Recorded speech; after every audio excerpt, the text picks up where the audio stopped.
Hi, hello, and welcome back to my channel. My name is Alex, and today we're going to talk about books that made me cry. But before we get into that, I have some super exciting news. I'm hosting a giveaway over on my Instagram for this book, Athena's Child by Hannah Lynn. I'm so excited to get this opportunity, and I really want you to enter. So I'm going to put a link in the description box below. This is my IG if you'd rather find it that way. Look for this post, follow the rules, enter, you may win. The giveaway is closing on the 22nd, so hurry. And even more exciting news, as soon as this giveaway is over, I am hosting another one immediately for Ella Stone's book, Bloodsuckers blog. So, if you're not following me on Instagram, please go do that so you don't miss anything. Go enter the giveaway and stay tuned for another giveaway next week, okay? Now that that's out of the way, let's get into what we're going to talk about today. Books that made me cry. Now, I'm looking at my list right here. It's long. So I'm going to break this down into parts. So today we're only going to talk about 3 books. Make sure you hit all the buttons down below so you know when I'm posting. I post every week. And without any further ado, let's get into it. So the first book I'm going to talk about today is The Great Alone by Kristin Hannah. If y'all have not read this book, first off, this book is kind of thick. Alright? So carve out time to read it. That being said, I could not put this thing down. I could not put it down. And I was crying through like the whole thing.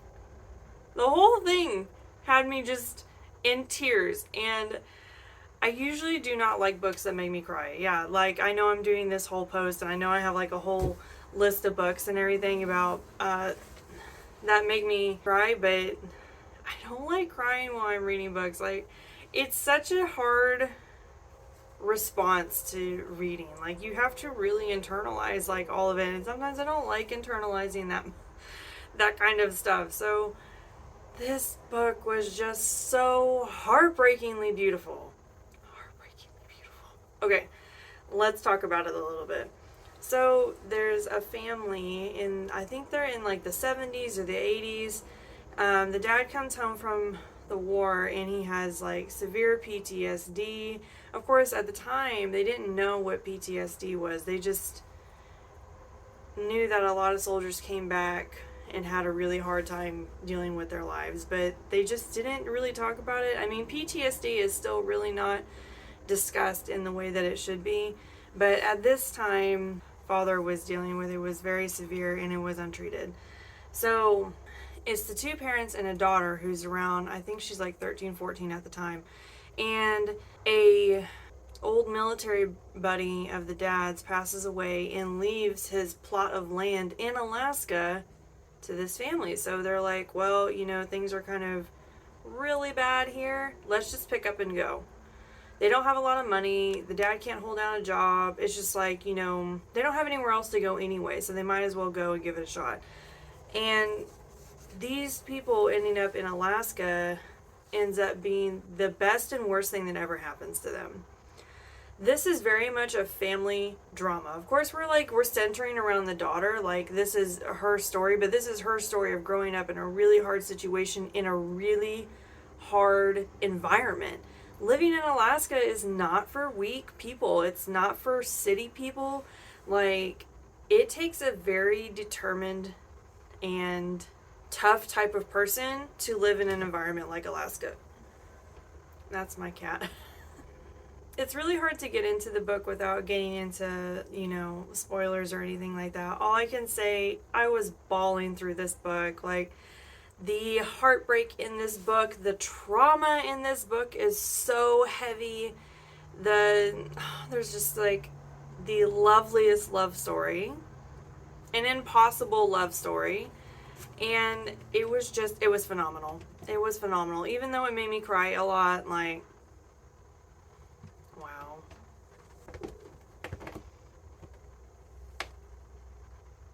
Alright. So yes, this one definitely goes to the top of the list. The next book I'm going to talk about is Tell the Wolves I'm Home by Rifka Brunt. This book kept popping up on like highly rated books to read. And I remember thinking, like, this sounds not that interesting. Every time I read the synopsis, I was like not very impressed with what the book was supposed to be about. And then I read it and it completely wrecked me. Okay. So we're following this young girl, and I think she's like in between 10 and 14, something like that. Her uncle passes away from AIDS. And this book is set in a time where AIDS is not as taboo as it was when it was first happening, but we're still getting a lot of homophobia and things like that. So there was still quite a bit of animosity around the LGBTQ community, and back then it really would have just been the L and the G. If we're being honest, that's all it would have been at the time.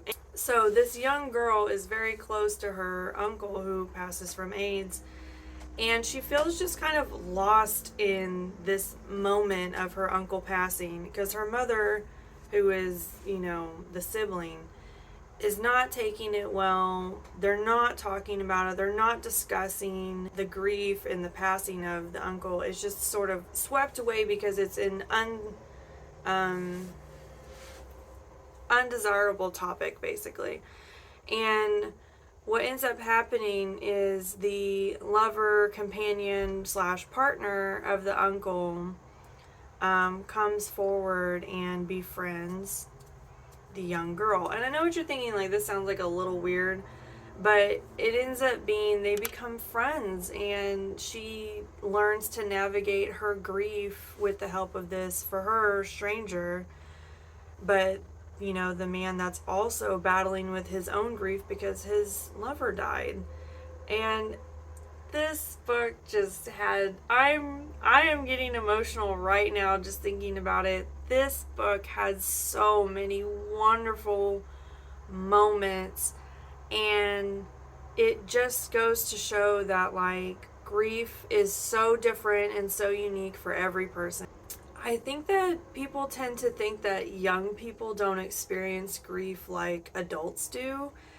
And honestly, I think dealing with grief as a young person is so much harder than dealing with grief as an adult person, because when you're young, I feel like you feel things so much harder.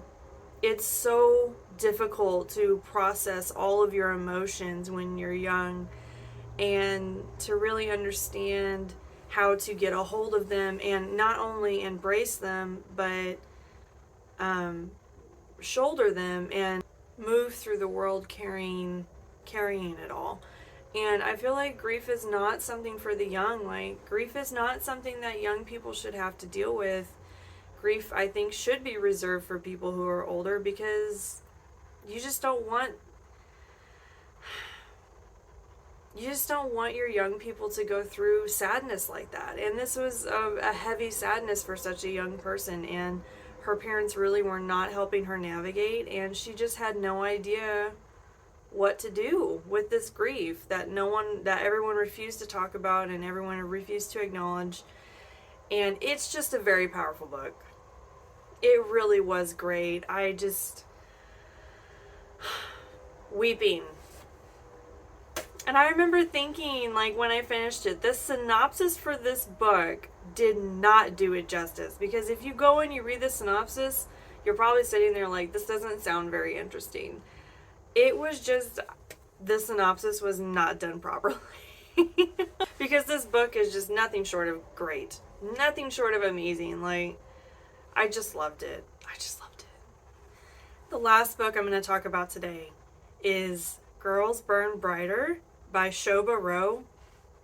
If I said that wrong, please, I'm so sorry. Like, it gives me so much anxiety to pronounce names that I know I probably am mispronouncing. This book, OMG, you guys, like, I read this back when I was just starting to diversify my bookshelf, and this one hit me so hard. Like, it just broke everything inside me. It was just so traumatic. So first, before I really get into this book, there are a lot of triggers in this book. There's abuse, trafficking, there's immigration issues. I wouldn't really call that a trigger, but it's bad.